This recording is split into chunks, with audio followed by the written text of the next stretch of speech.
In a world turned upside down by chaos, Farrell plunges us into a dark reality where Creek County has become a battlefield for survival. Amid a relentless onslaught of rabid threats and the collapse of normalcy, Elsie, Lord, Patch, and Gigi are forced to fight for every breath and every scrap of hope. As the virus turns allies into foes and transforms once peaceful lives into a desperate struggle for survival, the characters in Farrell test the limits of trust, courage, and resilience. We're peeling back the layers for this eerie apocalypse, uncovering the secrets behind the mutated Lissa virus in Farrell and how it differs from its real-world counterpart.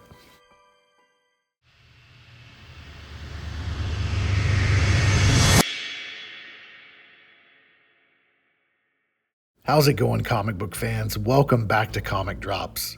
Today we're shifting our focus from the characters of Farrell to something a little more scientific, but equally crucial to the story: the mutated rabies virus. In this video, we'll break down what rabies is, its symptoms, and how it's typically transmitted, before we dive into how Farrell twists this familiar threat into something far more monstrous and unnerving.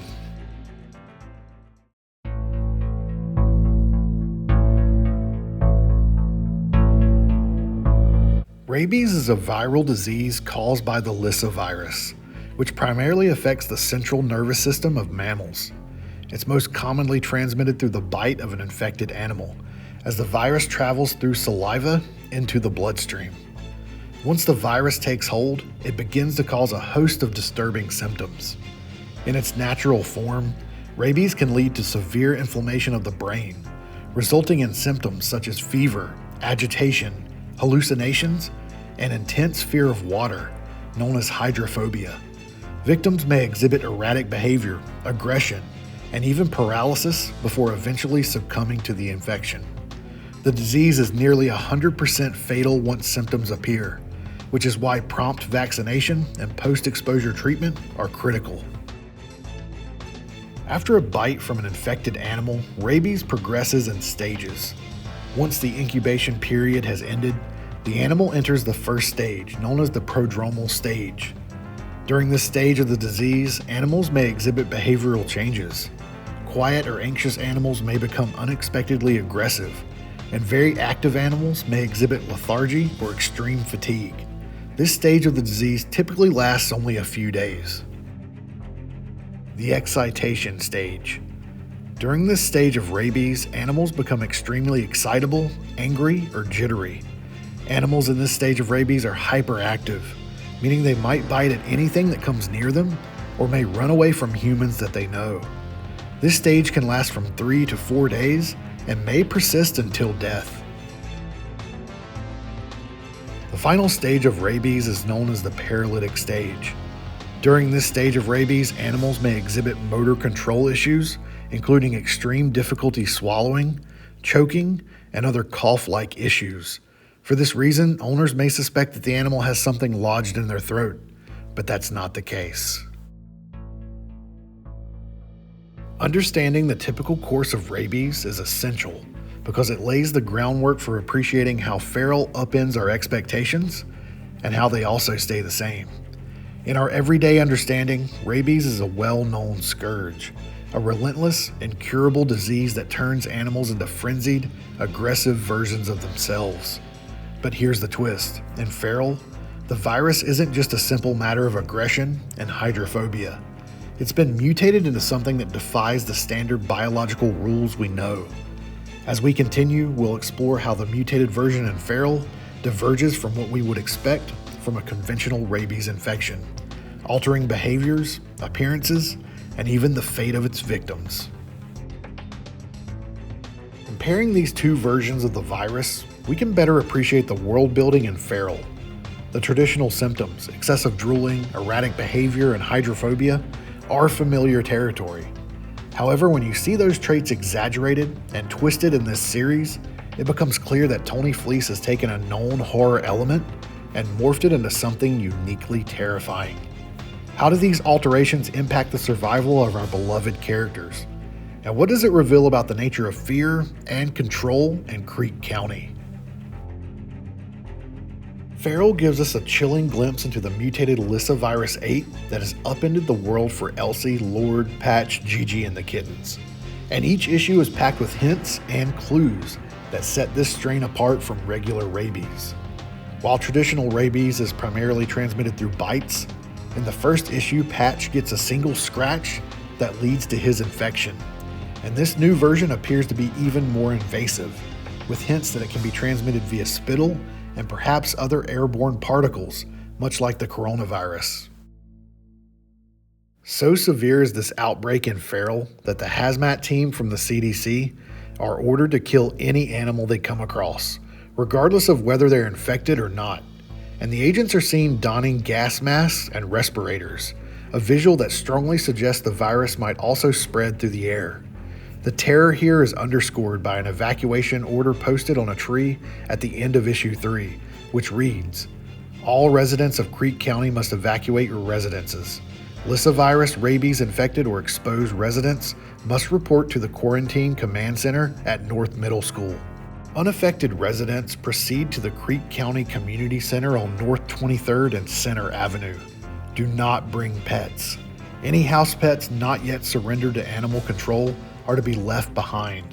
Creek County residents who endanger other citizens by smuggling infected or pre-infected animals will be prosecuted to the fullest extent of the law. Pet surrender in a crisis zone is temporary but mandatory." This extreme measure of forced pet surrender emphasizes how robust and contagious this strain is, and it's a stark reminder that this is not your ordinary strain of rabies. In Feral issue number 4, further hints about the virus emerge, from the television broadcast that Lord turns on, where a news report informs viewers, authorities have extended the perimeter another 3 miles in Martin Douglas County. That means many rural residents are now being asked to move to temporary housing outside the contagion area. The broadcast goes on to detail that the CDC and animal control agents continue to work overtime to stem the rate of infection. But with agency understaffing, progress is gradual at best, and then reveals that researchers blame a highly adaptable strain of the virus. And a very busy springtime for outdoor animal species, biologists say that wildlife birth rates are up 70% this spring. As a result, all of those young mammals are now possible carriers of the Lyssavirus 8 contagion, suggesting that the virus can be passed down to offspring and may spread exponentially.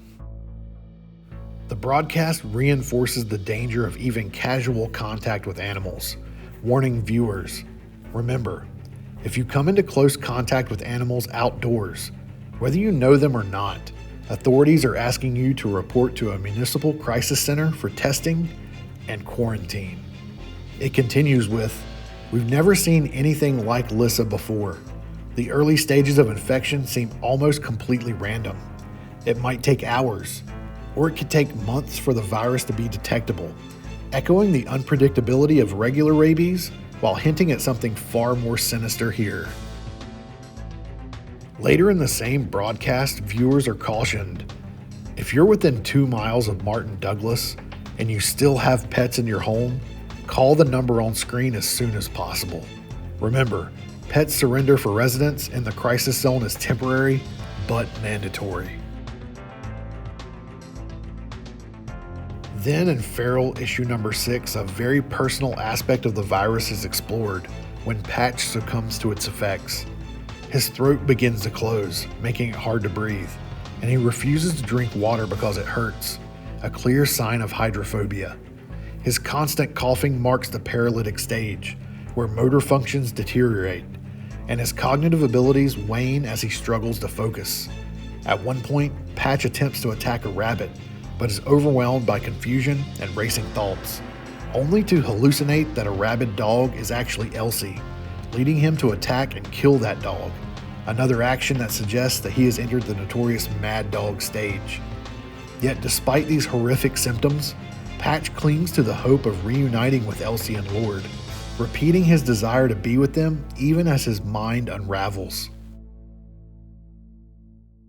And then we gain further insight into the virus in issue number 7, when a radio broadcast in the lady's car reveals more about the scope of the outbreak.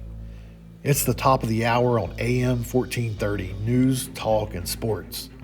In Washington, the U.S. House of Representatives came to a tentative agreement this afternoon on a lyssavirus relief package for states in the northeastern U.S.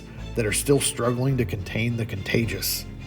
Experts expected the frigid winter conditions would slow the spread, but the CDC announced that they had yet to see a drop in infections.